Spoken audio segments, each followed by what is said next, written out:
So Pete, we've met up for a pre-season interview. Let's start with last season.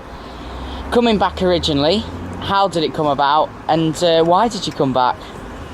Well, to be honest with you, I suppose the main reason I come back was the fact that Mick Fitzjohn had spoken to me and said that, you know, he felt he was there for the long haul. And at first, to be fair, he asked me on the Tuesday, and I'd actually gone back to Kazza and said to Kazza that, you know, I'd been approached by Kidsgrove, but I was staying at Leek. And then on the Thursday night, you know, I had a rethink. Mick had already spoken to me, and I just phoned Mick up and said, look, you know, I won't come back. You know, I enjoyed my time at Leek, you know, and I was, you know, I enjoyed it, but the challenge of Kidsgrove, bottom of the league at the time, you know, Mick coming back, you know, obviously the things that we had there 2 years previously made me mind up, and I just wanted to come back. And I know Mick very well, and he's the chairman I'd like to work for. I mean, did you have any doubts about when you came back? Did you think you could definitely keep Kidsgrove up, or did you have doubts? Well, I'll be honest with you. I mean, obviously, with being involved with Kidsgrove, I looked at the Kidsgrove results every week, and at Christmas I actually said to the lads at Leek, Kidsgrove were down.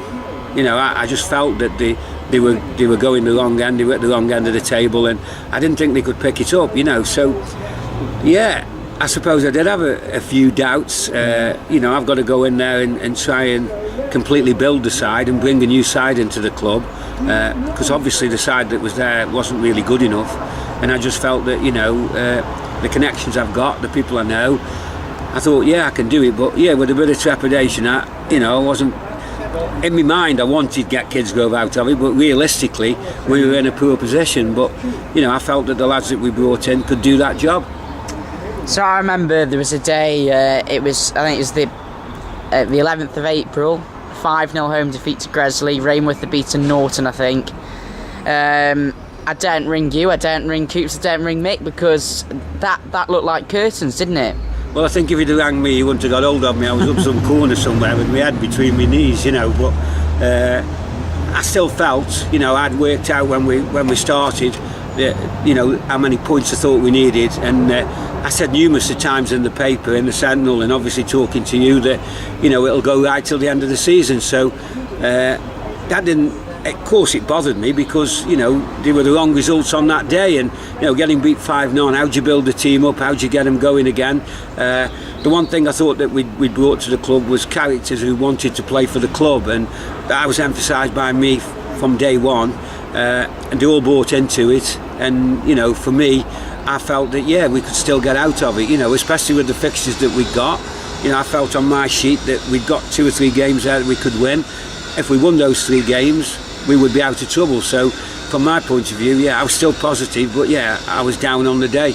I mean, when you look at that, you know, when the news came in that there wouldn't be any relegations from the league, were you not disappointed because you stayed up, but did you think, well, I was kind of looking forward to actually having a chat? I mean, you won the last 3 games anyway, which proved that you would have stayed up anyway, but did you sort of think to yourself, well, you know, yeah, I think that took the shine off it a little bit, you know. I mean, obviously it's great news for the club.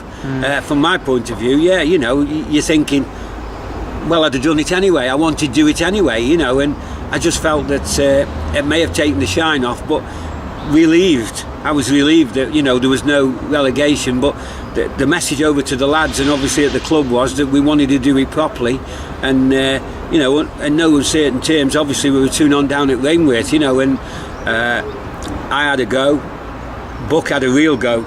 You know, Buck really got into him, and, you know, it was great, his speech, you know, what he said to the lads and motivated them. We went out second half, you know, and I'd seen the chairman and Coopsy's face just before we went in, 2-0 down, you know, they were down in the dumps, and, you know, 10 minutes after the start we were level and they were up, and, you know, and that gave me, you know, I just felt really good for them, because, you know, they put a lot of stuff into Kidsgrove and a lot of hard work, and, you know, I just felt the lads repaid that by winning the game 4-2. So after that result, obviously I felt confident that we'd win the next games. Well, when we look ahead to this season, though, a lot of them players have left.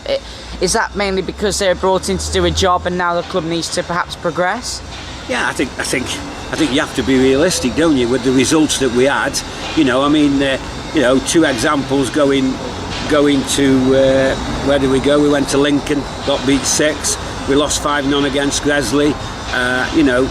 Them results were not good enough to carry on in the league from the start of the season, if you like. So yeah, something had to be done. The lads that came in, I mean, I was really proud of them. I thought everyone, whoever's gone, whoever stayed, everyone put a shift in for me every game of the, nobody went out there to lose a game. Just sometimes we weren't good enough, and we had to accept that. And I think as a manager, you have to take that on board, that although you got out of trouble, you don't want to be in that same trouble this year, and I felt that if we'd have kept the team together, maybe we could have finished sort of 17th, something like that. But I didn't think that was good enough for me, and obviously the people involved at the club. So it was a new broom sweeps clean again, So the start of the season, we're looking for a new team. A lot of people also said, Kidsgrove had a lot of experience last season. In some ways, maybe not enough youth. So is that something maybe that you wanted to try and get the age of the squad, the average age, down a little bit? Yeah, I think I've gone on record saying, like, we brought a few young lads in last year, and obviously young lads will make mistakes, and it's funny, isn't it? The website, 1 minute we've got too many old legs, and then when we bring young lads in, they're making mistakes. And it was difficult for me to bring young lads in because of the situation we were in. This year, we are obviously the age level will go down. We brought some experience, but we're looking at probably 27s, 28s, 25s, and then a few young lads to bring in as well. And they've got the experience because 4 or 5 of them have been at Leek, experience of playoffs. So for me, valuable additions to the club. So this season now, I suppose we have to look at that. One thing that's been talked about a little bit is the Leek players who've come in. A few people have said, he's come back to take all the players from Leek. What would you say to that? Well, from my point of view, it's open season. I'm sure Kazza knows that. I'm sure most managers, in the league know that. At the end of the day, it's down to the work you put in, and obviously what you say to the players, how you sell the club. I feel that the club is going places in terms of off the field as well as on the field. I think the right people are in place. You won't get two better, hard-working people than Coops and Mick, but also the directors as well. The girls behind the bar, Coops' family. They're all working hard behind the scenes to make sure that we've got it right off the pitch. And I think personally, from my point of view, and as a friend of Mick's, and bear in mind I am the manager, I think that we need a good squad so that we can, instead of being bottom of the league or third from bottom, we want to be pushing for them playoffs. And as a manager, you want to win the league. There's obviously, in terms of youth, Joe Hemmings has agreed to sign on, Will Booth, Donaldson, and obviously Warren Holmes, if you put him in that category too. What role could they have to play this season? I mean, there are a few gaps in positions in the team where perhaps they fit in, would you say? Well, of course they have. At this moment in time, everybody's playing for the place. I'm not one of them managers that says, you're definitely going to play. It's about performances, it's about the way they behave in training, how they react to training, how they react to the friendly games, how they gel with the other players. All valuable things that we really need to do. Joe Donaldson, he wants to play in midfield. He's played fullback most of his life. Joe's a technically very good player. He'll have opportunities to play, and I think he's got some potential, as has Warren Holmes. I just think, we've signed Ryan Dicker, we've signed Carl Aspley, but there's competition for places. Last year, our 2 centre-halves probably knew they were playing from the beginning and probably play right through to the end of the season. This year, Kidsgrove's going to be a little bit different because those 4 players I've named are quality lads. They are good players and they're technically very good. Joe Hemmings been first class. I like Joe Hemmings. You've got Warren Holmes, who really come into the side last year, settled in, made a few mistakes, but still only young, impressionable. And for me, his father was a top class centre half, and for me, Warren's proved that he can play at this level, and all he needs to do now is obviously get in the side. When they're in the side, they keep the shirt, and there's no favourites at Kidsgrove, you know. I think one or two people will look at the signings and think, oh well, he had him at Leek, and you know, if they don't play well, they won't be in the side. But I feel I've signed a lot of players that are capable of a whole squad. I don't think it's about 11 players. I think it's about the 16, 17, 18 players that we've got, and I think that's what was successful at Leek for Leek, you know, and hopefully I can bring that to Kidsgrove, and we can probably move up the league a bit. Yeah, I mean, when also you look at the likes of players that you've brought in, this. So I mean, let's just touch on Jordan Johnson. It's not a one-man team by any stretch of the imagination, but he was exceptional for Leek at times, and well, for the majority of his time there, and that's something that you'll be looking, when you can get goals out of him, anything's possible, isn't it? Well, I think if you look at Jordan's career, you know, I mean, it isn't just at Leek. You know, he scored goals wherever. He is part of the jigsaw, you know, and like you said, nobody. It's not a one-man team, but 52 goals in 2 seasons. Makes Jordan a sought-after striker, you know, and I'm really pleased that we've got him on board. But you know, that's not to the detriment of like Ant Malbin, because Ant Malbin is another quality striker, and I'm really, really lucky to have both of them with us, you know. And I think between them they can strike up a partnership. And obviously we're looking at bringing another forward in, you know. So with the 3 that we may have, we've got a few trialists coming as well.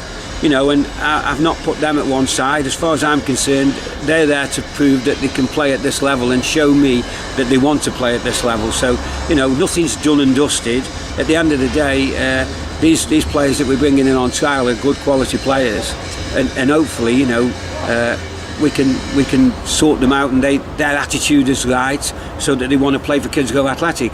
And so, yeah, we all know that Jordan Johnson probably would be on your team sheet. We know that, you know, but at the end of the day, it's still down to his performances. He's got to perform week in, week out, because there probably will be somebody there ready to take his shirt. So, you know, between him and Ant Malbin, I've been lucky in the past to have good strikers, and I've got 2 of the best in the league now, and hopefully they'll come up with the goods and probably push us up that league. I mean, when you look at the spine of the team that have signed up as well, there's Ryan Brown, there's Ross Davidson, there's Flinney, there's Malbs as well. There's also, you know, it is a good span of the team that you kept from last season. Only a few players though, but that shows that you can almost build people around them. Do you think they're good enough again to continue on next season? Because I suppose, although they did brilliantly to keep you up, to progress, they've got to be the right players. But you clearly see them as that. Yeah, I think Ryan Brown's one of the best left backs in the league. Ross Davidson will give you 100%. You know, he never stops working, never stops running. Yeah, you know, he could pass the ball a little bit better. You know, we've had talks about that. You know, Flinney, experienced player, still only 29. You know, everybody thinks he's 33, 34. Flinney's only 29. Experienced lad, great lad having the club.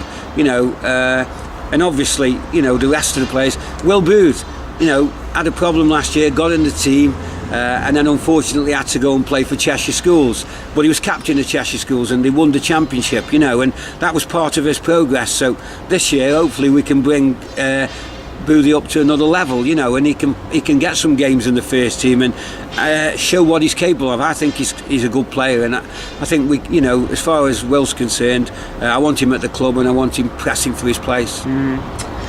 So moving on, I suppose now, how many more do you think that you need? I mean, we'll come on to the budget, I suppose, as well, but how many more do you think you need now? Well, I think I've got it down with the trialists at the moment. We've got about 20 coming, you know, so if we've got 20 coming, then yeah, you know, 1 or 2 will probably drift away, you know, but obviously there's competition there.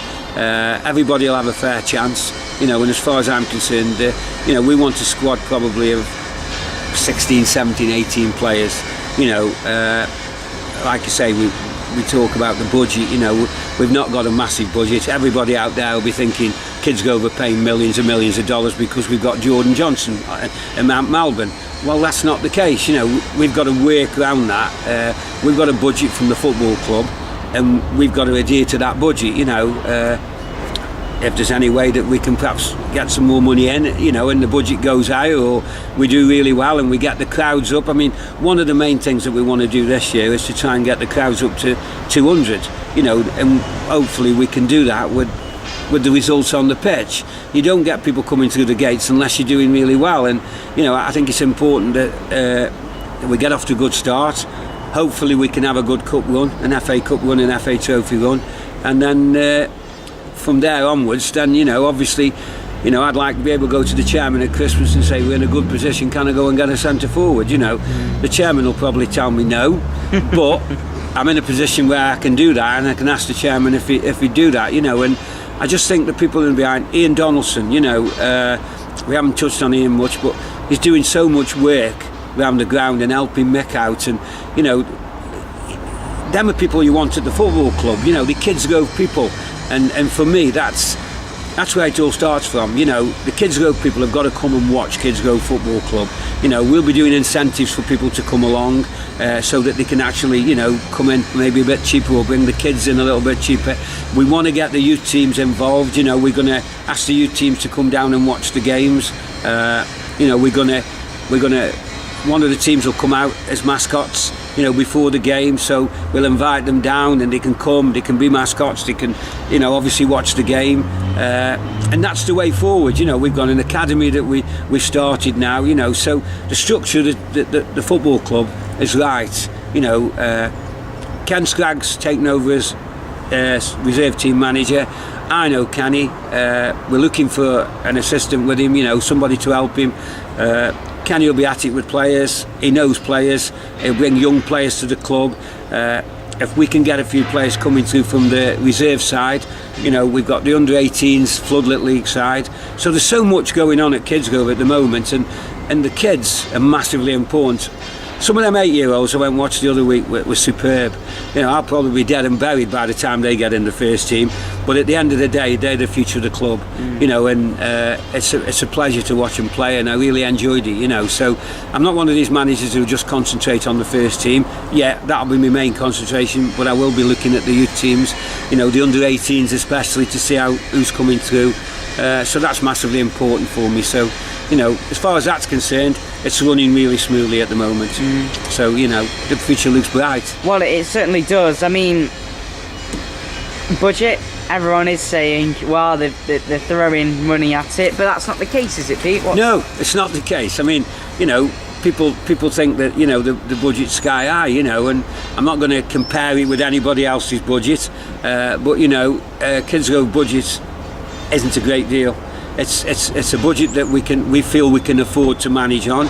Hopefully, as the season goes along and in pre-season, we can raise money with dues and etc. and stuff that we're doing at the moment. And hopefully, at the beginning of the season, we'll have some money in the bank. You know, a situation that Kidsgrove hasn't been in for the last 2 or 3 seasons. You know, that's the aim of the people behind the scenes. From my point of view, I've got a set target. I'm not going to disclose that, but it's not stupid money. It's silly. People will always say, you know, Kidsgrove have got him and got him. Yeah, maybe we've gone out on a limb to get him as well. But the thing is, the other lads also have got decent money, but they accept what we've asked to, you know, to do, and they're quite happy to do that. I don't think it's the case. I believe, and maybe people might not agree with me, but I believe that your goal scorers, you should be paid that little bit extra, and I think that's done at most football clubs, even in the Premier League. You know, Wayne Rooney is on top money because he scores goals, simple as that, you know. But from our point of view, yeah, we are paying the front lads a little bit more, but not a great deal more than the other lads. And as far as I'm concerned, like, you know, the budget's important. We're trying to keep a cap on it. And we will sit down before the season starts and obviously review the budget, what it'll be, how much we're over, you know, how much we've got to find. There's no reason why we can't get sponsors for them players. The club don't have to do that. We can do that. We're quite capable of, you know, speaking to people, and I think that's the way forward, you know. I think there's a lot of people that would love sponsored players, and I think that's the way we've got to try and do it, you know. So the budget will be rigid. The budget's been told to us what we can have, and that's what we're working to. So, I suppose we move on to tactics and things now this season. Last season there was a mixture really. You went with 2 up top sometimes, 1 in behind sometimes again. How do you see, how does a Pete Ward team set itself out for this season? I think ideally, I want to try and play probably the modern way. I want to play like, I love the system 4-2-3-1, or an equivalent to that 4-3-3. I love that system, but you've got to have the personnel to do that. I think we'll have that personnel. I think we can do that, but as you know, Robin, you watch a football match and after 10 minutes the other team's changed his tactics. You've got to be versatile. You've got to be able to compete with what you're playing against, and obviously be switched on. And I think that's the important thing. Well, there's 3 of us there now. We've got Buck and Kins there and myself, and we'll be watching the game carefully. And obviously, I'm really pleased with the 2 lads I've got on board. I haven't said a lot about them, but Buck and Kinsey are quality people. Kinsey been around the scene, knows a player, obviously played for a few clubs, and he's a quality person to have on board. Yeah, he's got a lot to learn. You know what Kinsey's like. He shoots out first before he thinks, doesn't he? But that's something that Kins will learn, and I'm sure he will. But to have him and Buck alongside me, it's a couple of more things to bounce off. People can bounce things off you. You're looking at other ideas, and I'm open to that. I don't think I'm the best manager in the world. I'm still learning, and I'm 67, and I'm still learning about football. And I think that's, I watch television, I watch Mourinho, how he sets teams up. I actually watched Barcelona a few weeks ago, got my pad out and threw it away after 5 minutes because I couldn't work out how they were playing. But tactics, I want to play 4-3-3 or 4-2-3-1. I think we did that at Leek, and I was really pleased with that when we changed it a few times, and I didn't think we got the best out of the lads, but I think that's the best way to play with the squad that we're getting, so but it's changeable as games go on. You can't say you're going to play that system all the way through. You may change it, and if we have to do that, we'll change it. What about, how much does it matter as much in non-league football? Because people will talk about the likes of Liverpool switching to 3 at back, Leicester switching to 3 at the back, noticing how much of a difference it makes. Do you think in non-league football, maybe smaller pitches, it has a bit of a reputation for being hit and hope in some ways? Do you think tactics matter as much as pro football these days, or do you think it's a rising thing in non-league football? Yeah, I think it does. I think tactics matter, pitches matter. What sort of pitch you're playing on. I'll just take you back to Rainworth. We played Rainworth, and we tried to play football, and we're 2-0 down because the pitch is bobbly, it's windy, and and we went in at half time and just said to the lads, I had young oh God, what's his name, midfield, Beresford. I had young Beresford in midfield, who was a footballer, did really well on the AstroTurf or the 3G at Romulus.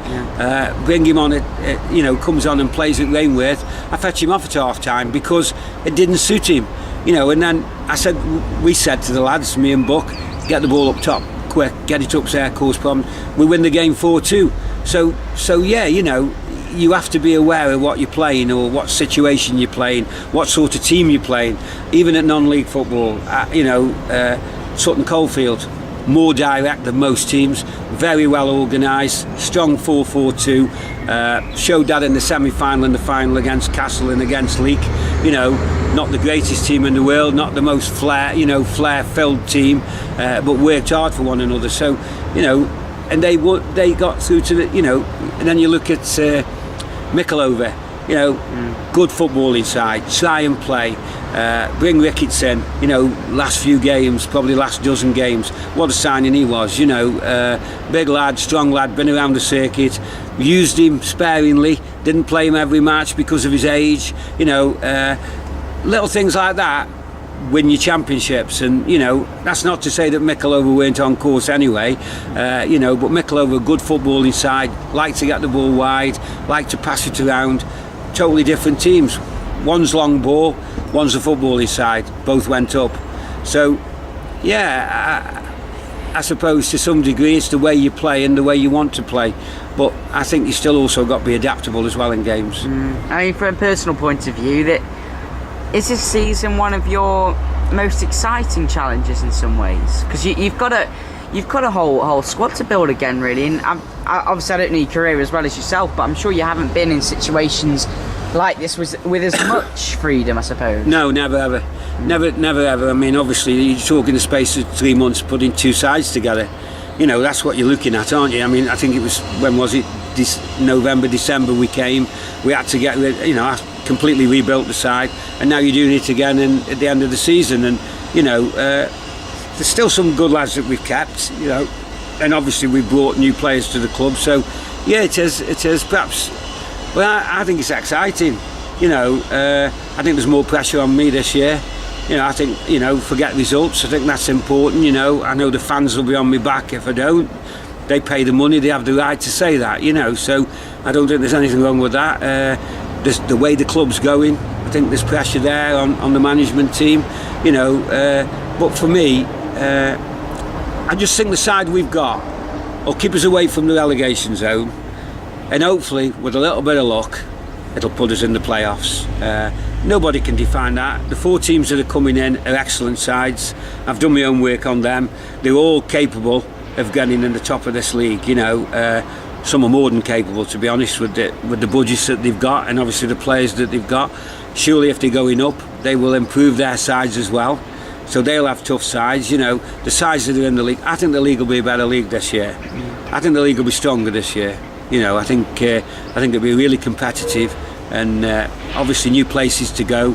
And I think that's good that you go in new grounds, you see new people, you know, and they're coming to us. And you know, I think all the local derbies we've still got. I know we've lost Norton, but we've still got a few local derbies. And you know, at the end of the day, I hope people come through the gate. I mean, we'll come on to the last question, which will be, what can be the highest, you know, what can be the achievement of this season. But in terms of you, Pete, you know, you have a reputation in non-league football for getting the job done, for being on the phone to players, you know, to getting things over the line. Talk us through the Pete Ward at home. You know, is that someone who's always got Kidsgrove on his mind and drives his wife mad because he never stops talking about them? Well, yeah, I think that's the same wherever I've been. You know, I mean, I'm. You know, I know I'm 67. I'm 21 in my head. You know, I am 21 in my head. You know, I feel young. I feel, you know, I think young. I think the modern way of football that's going. You know, I understand that. You know, years ago you change your system. You think, what the hell are you doing? You know, now you're used to it. You know, obviously television and media helps you with that because you see these teams playing. But from my point of view, at home, yeah, it's phone, and you know, I've been really busy this, but not just me. I mean, you know, Buck's been busy. You know, he's calling up our house regular, seeing what's going on. We're meeting down the club, Kins as well. You know, we're all working hard as a team, and I think that's important. And it's good from my point of view because I am working hard, but it's nice to know that other people are helping you as well. You know, it isn't just about Pete Ward, it's about the team. And the 3 of us, you know, we've got a good understanding. I think, you know, with the football club, there's a connection there with Mick and Coops and everybody else. And, you know, we're all like a family, you know, and I think that's massively important, you know. But yeah, from my wife's point of view, she hardly sees me, you know. Yeah, she's got ME at the moment. She's got this ME problem, and you know, she goes to bed when I'm on the phone because she's sick of hearing the phone going. But it's an understanding we have. She realises I've got to do it, and you know, she goes and has a rest, and you know, we live as lives. I mean, she's a great girl. You know, I love her to bits, and I've got to have somebody like her to do what I have to do. And you know, she's 1 in a million, and I know most husbands will say that, but she actually is 1 in a million. So you know, she puts up with a lot. You know, I put her through a lot, but between us, we enjoy our lives. You know, and I think that's the recipe, perhaps, for success. You know, in your marriage, if you're doing well in your marriage, you know, the rest of it will come along and it'll be okay. You know, I think if you've got problems at home, you know, being a manager isn't the best thing in the world. Well, is it a full-time job? Because I know you're retired now, and you must see it like that. But I mean, you look at some of the other people who've got work commitments; they have to pull out. You know, Leek as well, obviously Ivan Lodge. You know. Yeah, I suppose you say it probably is a full-time job, but because you enjoy it so much, and because you're that enthusiastic about it, and because you really believe in what you're doing, and you love the game. I mean, I love the game. When I was 25, 26, I was thinking, how long have I got left? And when I'm 36, I'm thinking, how many more games can I play? And that's how I went through life. I think to myself, now I'm thinking, how long can I be a manager for? How long can I carry on? When's it going to end? And I don't want it to end. I don't want it to end because I suppose that's a fair enough question then. How long do you... I mean, you say you're 67, you feel like 21, so... I mean, is non-league football different? Because we saw Sir Alex Ferguson retire at 72 years old, but, Dick Advocat's just carried on at Sunderland. It's a different ball game, obviously, because it's a different level of football, but how long do you think? Well, as long as I can... What I feel is make the right decisions and do the right things, as long as I can pull players, as long as I can, manage as well as I possibly can, and I don't lose the dressing room, or I don't lose the, and somewhere along the line, I suppose, like managers always say, somebody's going to come along and probably chop your head off, and I hope that comes in another 10 or 12 years, as long as I can keep myself fit and I'm as enthusiastic as I am. I want to carry on managing because I do really love the game. When I feel as though I'm not doing it justice, then I think that's the time I'll pack in. And I think I'll make that decision myself. So from my point of view, I'm not looking at that moment at the moment, so I'm looking forward to the challenge, and I see what develops. Well, why would you? So this season, go on. People will look at it and say they've gone and got Jordan Johnson, they got Malbs, they can be winning the league at their straight. Others will say, well, they haven't done this, haven't done that yet, so they might still be in a relegation battle. So for you, how do you look at it? Is it a season where you generally you have to have faith, but as a manager, is it quite a strange scenario? Because we've seen this happen before with teams where they've thrown a team together, and you won't know until you know if the players have gelled or not, will you? I suppose. No. I think the fortunate part about it is that we have signed 4 or 5 players from Leek.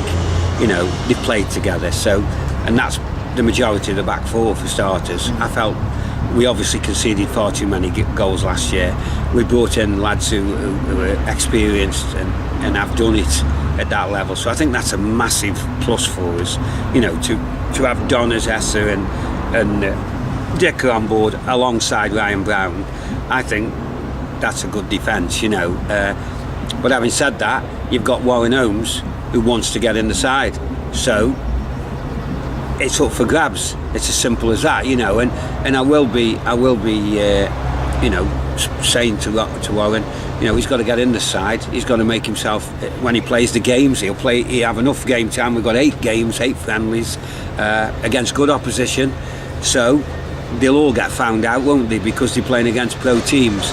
So at the end of the day, I just want us to get a team where everybody's pulling together, everybody's doing it for Kidsgrove Athletic. It's not about money, I'll tell you that, because I know what I'm paying them. I'll tell you that, some of them are on less than what they were on at Leek, and I'm not having a go at Leek, because Leek have obviously got the money to pay them. Good luck to Leek. But some of them are on less than what they had at Leek, and they've come to Kidsgrove because I think they can see that the club, not me, the club wants to go forward, and that's what it's about. It's about the club. It's about the people behind the club. We're a football club, and I want Kidsgrove people come and watch the team, but I also want them to watch a decent team. And I think if you're looking at the future, realistically, I think this team can finish above halfway. Right, my view on it is, I think this team's good enough to win the league, and that's the way I'm looking at it. I want a team that the Kidsgrove people can be proud of, and they can, they can come along and know, that we're going to turn a performance in week out. Occasionally there'll be disappointments. That's what football's all about. You only have to look at Juventus beating Real Madrid. That tells you the story about football. At the end of the day, anything can happen. But from the Kidsgrove people, and that's the family, we want to be successful. So this time next year, sat here again, last game of the season, playoff final, Kidsgrove 1, Leek 0. Not like that, obviously, but But a scenario like that and something like that, is that maybe possible? Well, first of all, if we were in a situation where Leek were in the final and we were in the final, I would be really, really pleased, because I have got a lot of friends down at Leek, and you know, Kazza and Beebs are good mates of mine, you know, and from my point of view, you know, that would be great. But as far as the results concerned, yeah, it would have to be Kidsgrove 1, Leek 0. I mean, is that the reality for you? Is that why you keep doing it? Is that why maybe you'll look for next season, not just to keep a team from survival, but to be ambitious in your head, and maybe they're dreams, but they could also become realities, I suppose. Yeah, I mean, you know, I suppose we keep getting back to my age, but at 67, if somebody come along and said to me, if I was a free agent, you know, and somebody come along and said, Wardy, you know, come and, I would seriously think about it. You know, I've done all the travelling, I've done all the, but I'm really content. I'm really content now, because I'm at my own club. You know, I played in Kidsgrove when I was a kid. You know, I've managed Kidsgrove a couple of times before, and you know, I'm back at the club that I really love. You know, nothing made me feel really. Our results at Leek were great, and then when I got on the, you know, on the internet or the text or the iPad, and Kidsgrove have lost, I was down again, because you know, I had got feelings for Kidsgrove, you know, and I'm not having a go at anybody that was there in the past. As far as I'm saying, that's history. But you know, I'm in a position where I think we can get Kidsgrove somewhere where we were 2 or 3 years ago. I think that's an achievement in itself, you know, and I'm sure that will happen with the people that we've got involved. You know, the Coops of the world, the Donaldsons of the world, the Fitzjohns of the world, and their families. You know, I just think, yeah, I would love to see, when I pack in, I would love to see Kidsgrove maybe in the Northern Conference or the Conference, you know, but that's a long way off. Brilliant, Pete. Lovely to speak to you. All right, kid.